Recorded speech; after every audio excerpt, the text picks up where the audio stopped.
Hi అండి. అందరికీ నమస్కారం. Welcome to my channel. ఈ వీడియోలో ఏపీ ప్రభుత్వ పెన్షనర్లు నవంబర్ నెల పే స్లిప్‌లో తప్పక గమనించవలసిన అతి ముఖ్యమైన విషయాలు ఇవే అండి. మరి అవేంటనే పూర్తి వివరాలు వీడియోలో తెలుసుకుందాము. వీడియో అయితే ఎక్కడ గాని స్కిప్ చేయకుండా ఎండ్ వరకు చూసేయండి. అప్పుడే ఇన్ఫర్మేషన్ పూర్తిగా అర్థమవుతుంది. అలాగే వీడియో చూస్తున్న ప్రతి ఒక్కరు వీడియోకైతే లైక్ చేయండి ఫ్రెండ్స్. ఈ వీడియోని తోటి పెన్షనర్ మిత్రులతో అయితే షేర్ చేయండి. కొత్తగా మన ఛానల్‌ని చూస్తున్నవారు ఇంకా ఎవరైనా సబ్స్క్రైబ్ చేసుకున్నట్లయితే వెంటనే మన ఛానల్‌ని సబ్స్క్రైబ్ చేసుకోండి. సో, దీని ద్వారా నేను చేసే లేటెస్ట్ వీడియోస్ అన్నీ మీ వరకు రీచ్ అవుతాయి. ఇక ఆలస్యం చేయకుండా వివరాల్లోకైతే వెళ్ళిపోదాము. ఫ్రెండ్స్, ఇక విషయానికొచ్చినట్లయితే ఆంధ్రప్రదేశ్ రాష్ట్ర ప్రభుత్వ పెన్షనర్లందరికీ ఒక ముఖ్యమైన అలర్ట్.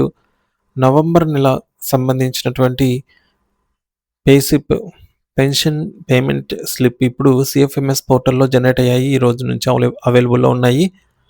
కేవలం పే స్లిప్స్ డౌన్‌లోడ్ చేసుకోవడం కాకుండా అందులోని ఈ క్రింది అంశాలను క్షుణ్ణంగా పరిశీలించుకోవాల్సిందిగా అయితే మనవి అండి.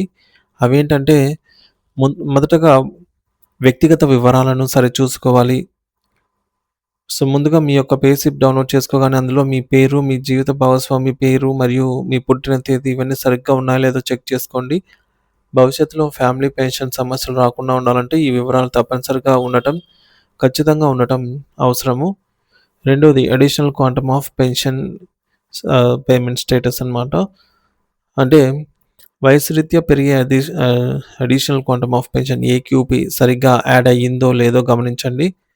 ముఖ్యంగా ఇటీవలే 70, 75 లేదా 80 ఏళ్ళు పూర్తి చేసుకున్న వారు తప్పనిసరిగా చూడాలి. ప్రభుత్వ నిబంధనల ప్రకారంగా వయసు వారీగా ఏక్యూపీ అనేది ఇలా ఉండాలండి. చూసుకున్నట్లయితే 70 ఏళ్ళు నిండిన వారికి బేసిక్ పెన్షన్ పైన 7% అదనంగా ఈ అడిషనల్ క్వాంటమ్ ఆఫ్ పెన్షన్ అనేది ఉండాలి. 75 సంవత్సరాలు నిండిన వారికి 12%, 80 సంవత్సరాలు నిండితే 20%, 85 సంవత్సరాలు నిండితే బేసిక్ మీద 25% అదనంగా రావాలి. 90 సంవత్సరాలు నిండిన వారికి 30%, 95 సంవత్సరాలు నిండిన వారికి 35% మరియు 100 సంవత్సరాలు నిండిన వారికి 50% అదనంగా అయితే రావాల్సి ఉంటుంది. సో, అది కరెక్ట్‌గా యాడ్ అయిందా లేదా అనేది చెక్ చేసుకోండి. మీ వయస్సు ప్రకారంగా ఈ పర్సెంటేజ్ మారిందా లేదా అనేది చెక్ చేసుకోండి. సో, మీ ఏజ్ గనక ఈ ఇప్పుడు ఈ నెలతో పెరిగితే ఈ స్లాబ్‌లలో ఏదో ఒకటి ఖచ్చితంగా మనకి యాడ్ అవ్వాల్సి ఉంటుందన్నమాట. ఇకపోతే ఆదాయపు పన్ను మినహాయింపు. 2025, 26 ఆర్థిక సంవత్సరంలో మీరు మీ యొక్క పెన్షన్ నుండి ప్రతి నెల ఎంత టాక్స్ కట్ అవుతుందో గమనించి ఒక డైరీలో రాసి పెట్టుకోండి. మారుతున్న ఆదాయ పన్ను నిబంధనల వల్ల చాలామందికి మినహాయింపులు తగ్గే అవకాశం ఉంది కాబట్టి చివర్లో ఇబ్బందులు పడకుండా ఇప్పుడే సరిచూసుకోవడం మంచిది. నాలుగోది కమ్యుటేషన్ మరియు రీస్టోరేషన్ తేదీలు.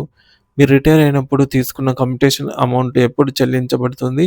అది తిరిగి ఎప్పుడు పూర్తి స్థాయిలో పెన్షన్‌గా మారుతుంది అనే వివరాలు పే స్లిప్‌లో ఉంటాయి. So, starting date, ending date ఇవి చెక్ చేయండి. ఈ తేదీలను బట్టి మీ భవిష్యత్ ఆర్థిక ప్రణాళికలను అయితే మీరు వేసుకోవచ్చు. ఐదోది ఈహెచ్ఎస్ చందా. భార్యాభర్తలిద్దరూ కూడా ప్రభుత్వ పెన్షనర్లు అయితే నిబంధనల ప్రకారంగా ఎవరో ఒకరి పెన్షన్ నుండి మాత్రమే హెల్త్ కార్డ్ చందా అంటే రూ. 225 కావచ్చు, 300 కావచ్చు.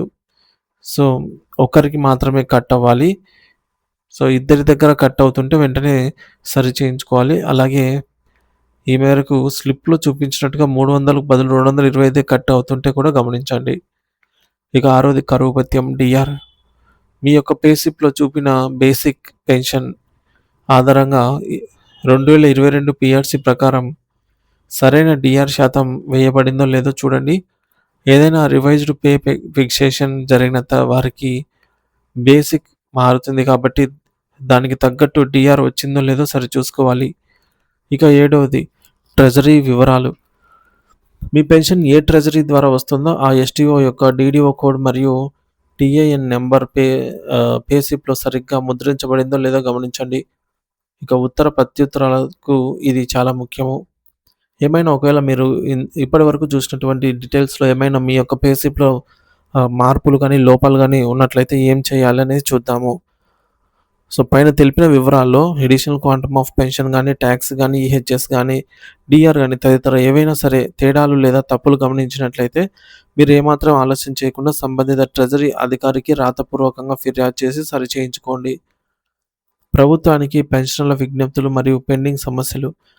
బిల్ నంబర్ సమస్య. పే స్లిప్‌లో పెన్షనర్‌లకు సంబంధించి బిల్ నంబర్ లేకపోవడం వల్ల స్టేటస్ తెలుసుకోవడం కష్టంగా ఉంది.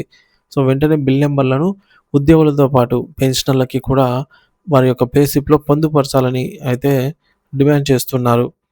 తర్వాత ఫార్మ్ 16 సౌకర్యం. తెలంగాణ రాష్ట్రంలో పెన్షనర్లకు ఆన్‌లైన్‌లోనే ఫార్మ్ 16 డౌన్‌లోడ్ చేసుకునే సౌకర్యం ఉంది. అదే తరహాలో ఏపీ పెన్షనర్లకు కూడా సీఎఫ్ఎంఎస్ లేదా ప్రత్యేక పోర్టల్ ద్వారా ఫార్మ్ 16ను అందించాలి. మరి దీనివల్ల ఫైలింగ్ సులభమవుతుంది. ఇకపోతే మొబైల్ నంబర్ పోర్టబిలిటీ ఎంఎన్‌పి సమస్య. ఎవరైతే తమ మొబైల్ నంబర్ మార్చకుండా నెట్‌వర్క్ ఎయిర్‌టెల్ గానీ, జియోకి గానీ మారారో సో, వారికి పే స్లిప్ డౌన్‌లోడ్ కావడం లేదు. ఓటీపీ సమస్యలు వస్తున్నాయి. మరి ఇటువంటి సాంకేతిక సమస్యల లోపాన్ని వెంటనే సరిచేసి అందరికీ పే స్లిప్స్ అందేలాగైతే చూడాలి.